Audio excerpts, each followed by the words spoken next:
Amid stretches of barren land that run all the way to the horizon, where the sun feels hot enough to scorch anything in its path and dry winds sweep through, leaving only red dust and a burning haze, there is a plant that quietly stands its ground. It doesn't need fertile soil, it doesn't need much water, and it certainly doesn't rely on favorable weather. Yet it rises strong and steadfast, like a true warrior of the desert. From those thorn-covered stems, something remarkable is born. Plump, juicy, prickly pears bursting with color and rich in nutrients. In many harsh regions around the world, this fruit is more than food. It is life itself, sustaining millions of farmers and supporting entire communities that depend on it. The journey of the prickly pear, from a tiny bud fighting the blistering heat to the polished fruit displayed on spotless supermarket shelves, is a blend of ancient wisdom and modern innovation. It carries the fingerprints of hard-working farmers, the techniques passed down through generations, and the intricate harvesting and processing methods that transform a desert-born fruit into a globally recognized product.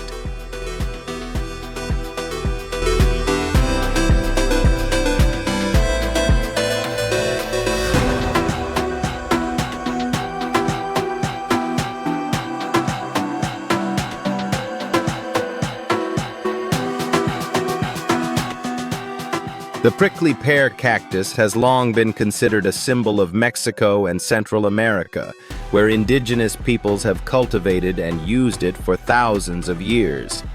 With its unique structure of water-rich pads, natural wax coating, and protective spines, the cactus can survive in extremely harsh conditions: nutrient-poor soil, scorching heat, and minimal rainfall.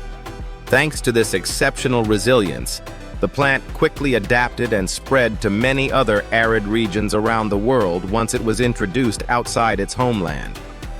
In Europe, prickly pears thrive in Italy and Spain, where sun-drenched hillsides provide ideal conditions for growth.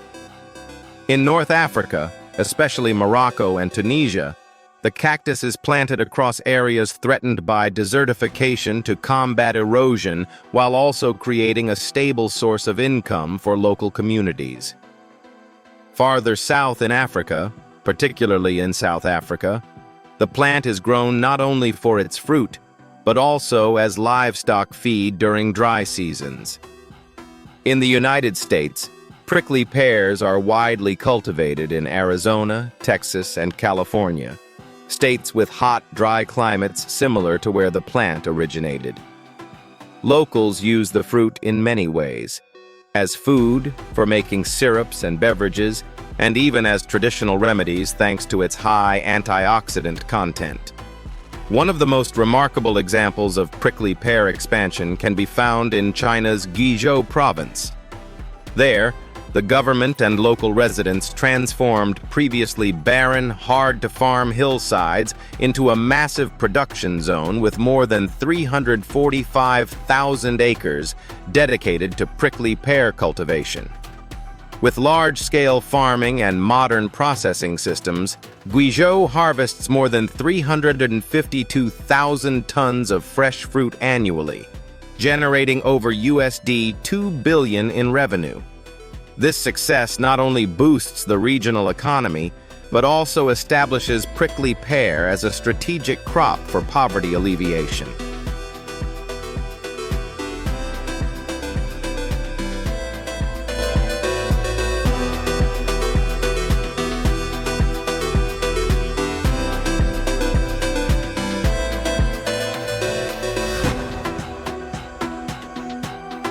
The process of cultivating and propagating prickly pear cactus begins with selecting healthy pads, also known as cladodes, from mother plants that are about 1 to 2 years old.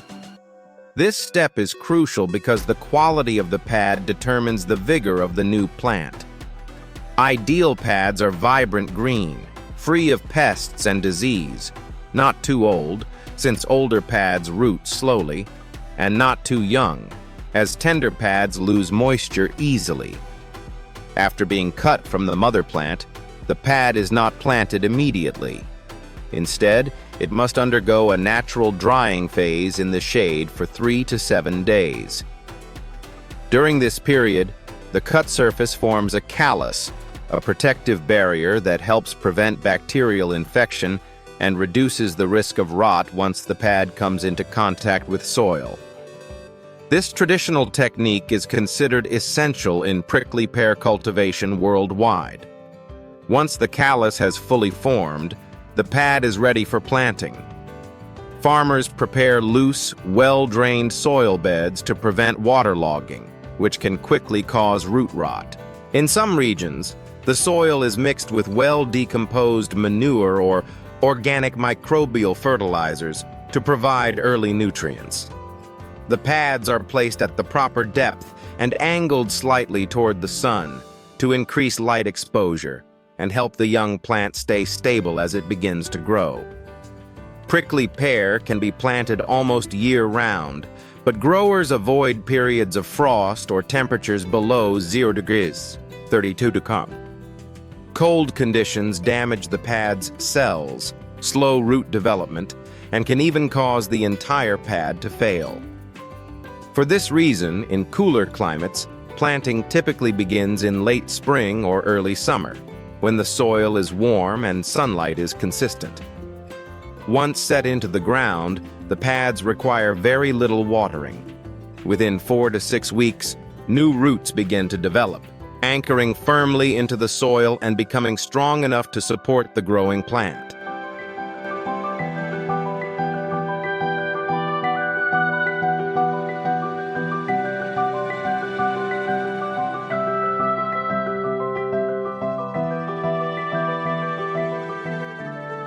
When the weather begins to warm and daylight stretches longer, the prickly pear cactus enters a remarkable phase, the blooming season. Typically from May to June, across growing regions like Mexico, Arizona, and New Mexico, fields of green cactus suddenly burst into color as millions of vibrant flowers appear. Depending on the variety, the blossoms may be bright yellow like sunlight, deep energetic orange, or rich crimson that stands out sharply against the spines. Each flower lasts only a short time, just a few days, but that brief window holds tremendous importance. As the blooms open, they release a small amount of sweet nectar, just enough to attract pollinating insects, especially bees and butterflies. Their arrival creates a miniature ecosystem where every petal becomes a landing spot, and every wing beat contributes to the natural pollination process. Once the soft petals fall away, the flower's base begins to thicken and change color. Cells around the pollinated area start to grow rapidly, forming the first tissue of the young fruit. This marks the official beginning of a new developmental cycle. At this stage, the baby prickly pear is tiny, no larger than a fingertip, and covered in a fine layer of fuzz. Throughout the summer, the fruit undergoes multiple transformations, shifting from pale green to deep green, then gradually turning yellow, orange, or red, depending on the variety. Meanwhile, the flesh inside accumulates water, sugars, and minerals, creating its signature sweetness. The outer spines also harden during this period, offering protection from insects and wildlife. This is a critical phase for growers, as sunlight, water, and temperature all directly influence fruit quality. Prickly pears grow best in hot, dry conditions, but not overly extreme. Too much rain can cause the fruit to crack, while prolonged intense sunlight can lead to sunburn, reducing market value. From the moment the flowers bloom to the time the fruit reaches standard size generally takes about 2 to 3 months. And from those vivid early summer blossoms, each new crop of prickly pears begins to form, ushering in a promising harvest season ahead.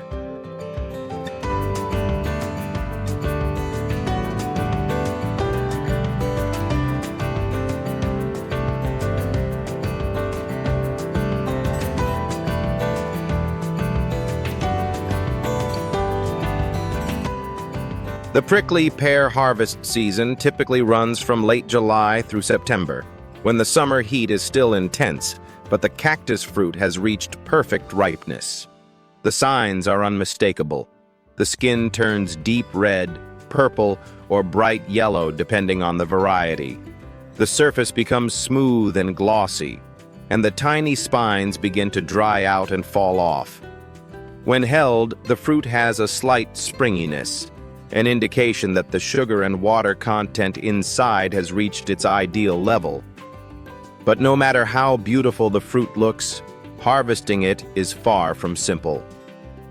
Each prickly pear is protected by 2 layers of natural defense: the large visible spines and the nearly invisible glossids, ultra-fine, hair-like bristles that are extremely sharp, cling easily to the skin, and can cause irritation that lasts for hours. A single careless touch can lodge dozens of these tiny fibers into your hand, creating a burning, itchy sensation that is notoriously difficult to remove. Because of this, farmers must suit up with full protective gear before entering the field.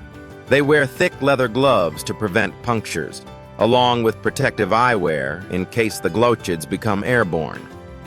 At many large farms, harvesters also wear long-sleeved clothing and even wrap cloth around their necks to reduce exposure as much as possible.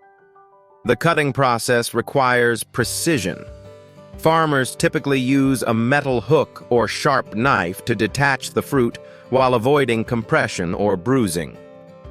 For tall cactus stands or areas where the pads grow densely together, long-handled tools are used to maintain a safe distance while still making a clean, accurate cut. Technical skill is crucial here. One cut that's too deep can tear the skin and instantly reduce the fruit's commercial value. After cutting, each prickly pear is gently placed into harvest baskets lined with cloth or soft padding.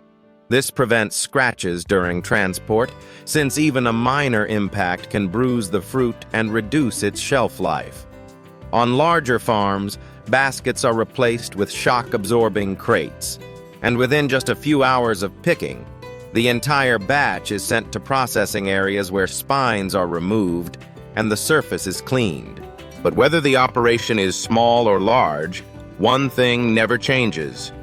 Harvesting prickly pears demands caution, experience, and the stamina to endure the blazing summer heat, the very season when the fruit reaches its peak.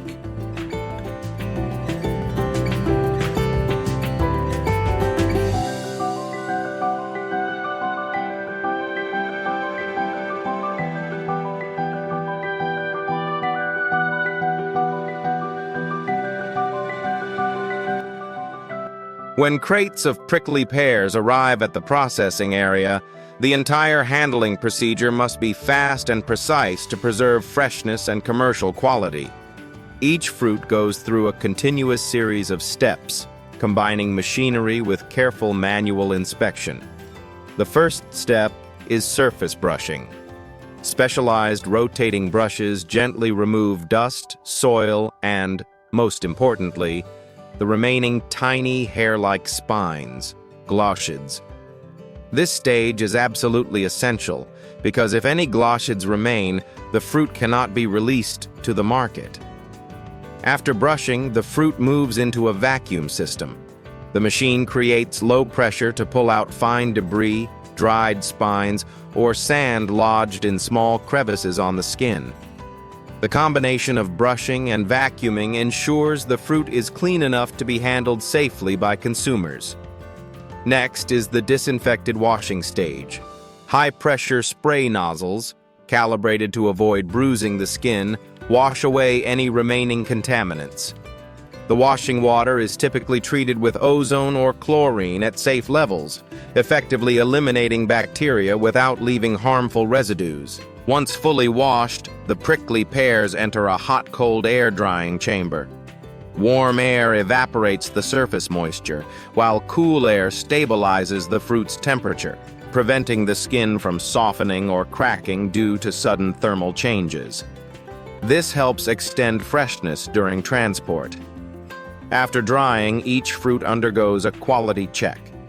Workers inspect them by hand and by eye to identify bruised fruit, cracked skins, inconsistent coloring, or signs of insect damage. Only fruits that pass inspection move on to the next stage. The fruit is then sorted by size, weight, and overall integrity. An automated conveyor system weighs each piece and separates them into categories: large, medium, small, or premium grades for export. This ensures uniformity across each shipment.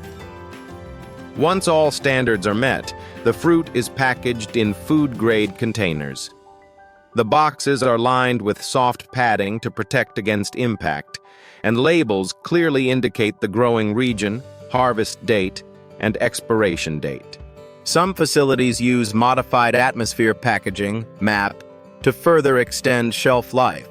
Finally, all packaged fruit is placed into cold storage, maintained at 4 to 7 degrees, 39 to 45 degrees.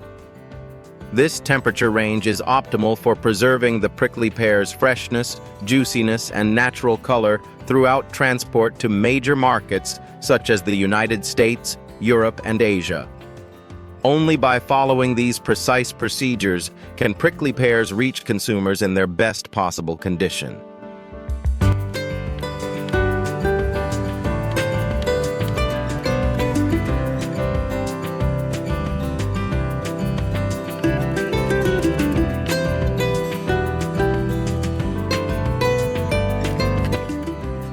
As global temperatures continue to rise and prolonged droughts become increasingly frequent, the prickly pear cactus is emerging as one of the most promising solutions for sustainable agriculture. Thanks to its exceptional drought tolerance, the plant can thrive even with minimal rainfall.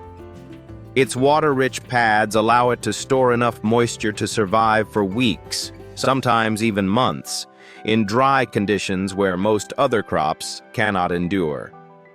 Beyond conserving water, prickly pear cactus also helps reduce soil erosion, one of the most severe issues in regions affected by desertification. Its wide-spreading root system stabilizes the soil, preventing it from being blown away by strong winds or washed off during sudden rainfall. As a result, many degraded landscapes have gradually recovered once they were replanted with prickly pear farms. In countries such as Mexico, Ethiopia, Morocco, and Tunisia, the cactus is not only a source of food, but also a key component in climate adaptation strategies. Governments encourage farmers to expand cultivation, viewing prickly pear as a natural green barrier that slows the advance of deserts. Rows of cactus fields can reduce wind speed, protect the soil from abrasion, and help retain moisture in the surrounding environment. Additionally, prickly pear cactus contributes to ecosystem restoration by providing habitat for small animals and insects, helping rebuild biodiversity in areas where it has long been depleted. In some long-established growing regions, bird and small mammal species that once disappeared due to barren land have begun to return. Many researchers believe that prickly pear could become one of the major crops of the future. It not only helps secure food supplies, but also serves as a powerful natural tool against the harsh impacts of climate change.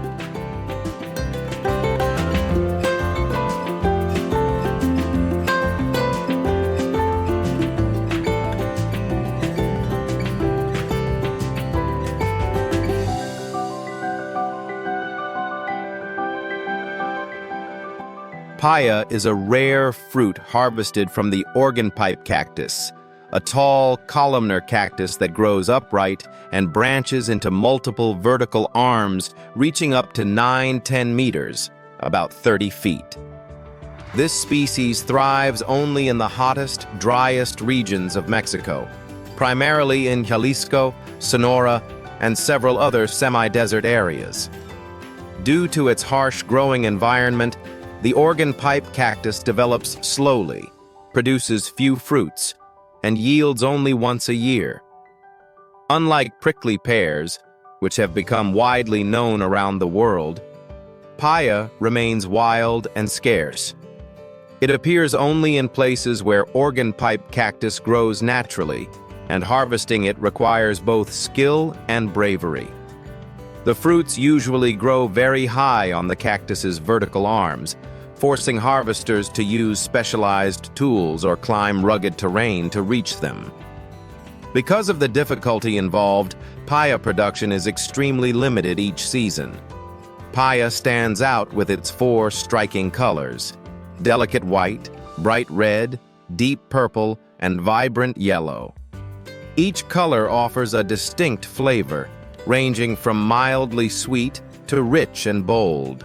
Some even have a raspberry-like or melon-like aftertaste.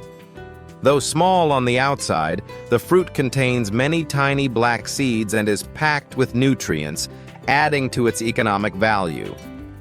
Thanks to its unique flavor, extremely limited supply, and challenging harvest process, pitaya is considered one of the rarest and most valuable cactus fruits in the world. In many regions, it is regarded as the gold of the desert, appearing only during certain seasons and always in short supply.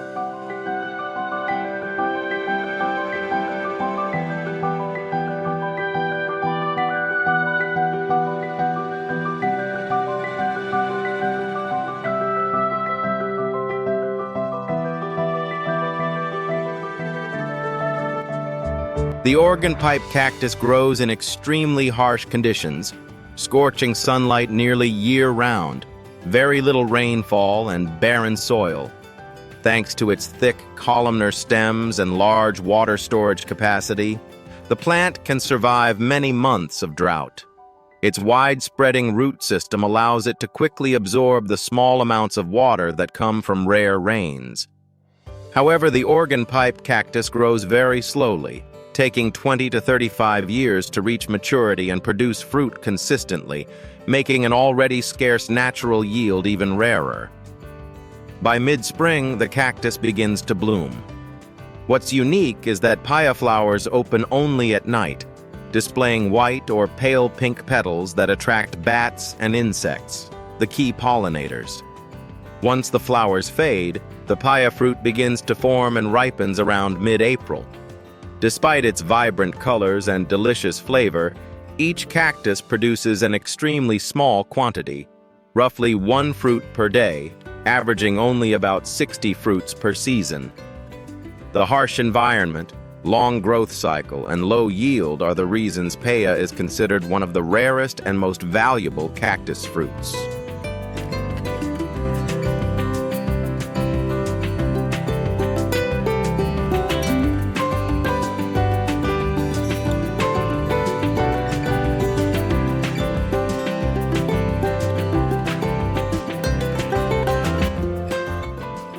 The pitaya harvest season typically lasts about 60 to 70 days and takes place during the hottest period of the year. Since daytime temperatures in Sonora or Jalisco can exceed 40 degrees, 104 degrees, farmers are forced to work at night or early dawn to avoid extreme heat and to keep the fruit from wilting. Night harvesting also helps maintain the fruit's natural freshness, as just a few hours under the sun can cause significant moisture loss and an immediate drop in quality. Organ pipe cacti can grow up to 9 meters, 30 feet tall, with upright column-like stems, making harvesting a major challenge. Workers use long poles fitted with hooks, skillfully maneuvering them between the cactus arms to gently pull each fruit down. One wrong move, or too much force, can scratch or crack the skin, lowering its value and making it more prone to spoilage during transport. In some areas, harvesters must climb rocky hillsides or stand on tall ladders to reach fruit growing in difficult positions. Pitaya is composed of up to 85% water, so once detached from the cactus, it begins to lose freshness rapidly. Its maximum shelf life is only about 24 hours before the flavor noticeably declines. For this reason, all post-harvest steps must happen immediately. Transport to collection points, cleaning and sorting, often all within the same night. At the processing site, papaya must undergo the most labor-intensive step, removing dozens of ultrafine spines. Unlike prickly pears, which can be cleaned using machines, papaya must be cleaned almost entirely by hand to prevent damage to its delicate skin. During peak season, skilled workers can clean up to 4,000 fruits per day, rotating each one carefully while using small brushes and thin knives to remove every spine without scratching the tender surface. Once cleaned, the fruit is distributed right away to prevent loss. Local markets, where vendors purchase large quantities to sell the same day. Major cities such as Guadalajara, where papaya is always in short supply and sells for significantly higher prices. A small portion by air, sent to high-end markets or specialty restaurants. Because of the fruit's extremely short shelf life, only those cleaned and packed within a few hours are suitable for long-distance transport. The economic value of papaya is remarkable. With just 4,000 high-quality fruits, sellers can earn around USD 2,700 at local markets.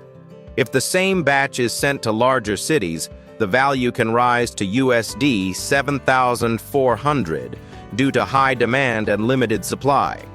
However, international export is extremely rare. Ultra-fast shipping, specialized cold storage, and the tight time window make costs exceptionally high. All these factors, from the risky harvesting conditions and short shelf life to the fully manual cleaning process and race-against-time distribution, have made papaya one of the rarest, most expensive, and least accessible cactus fruits on today's market.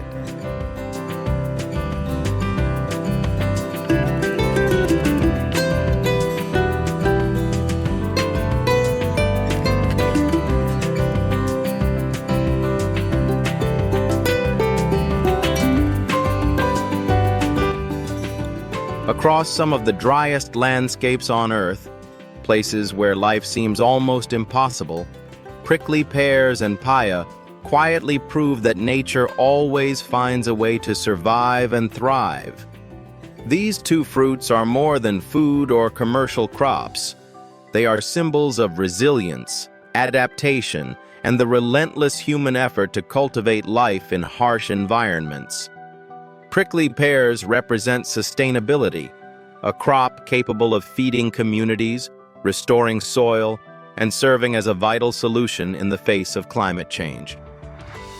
Papaya represents uniqueness, a rare, high-value fruit deeply rooted in Mexican culture, showcasing nature's ability to create something extraordinary when the conditions align just right. Different in yield, value, and popularity, but united by the same journey. A journey from drought to abundance, from hardship to opportunity, from thorn-covered fields to dinner tables around the world. And that journey can continue only if we understand and appreciate the value of sustainable agriculture. If this content has given you new knowledge or a deeper perspective on the world's agricultural treasures, feel free to leave a comment below. Every comment and every share is the motivation that helps us continue creating meaningful content and bringing these stories to more people. Thank you for staying with us until the end of the video. Your attention, your time, and your support are truly what we value most. We'll see you again on the next journey of discovery. Wishing you a day full of energy and peace.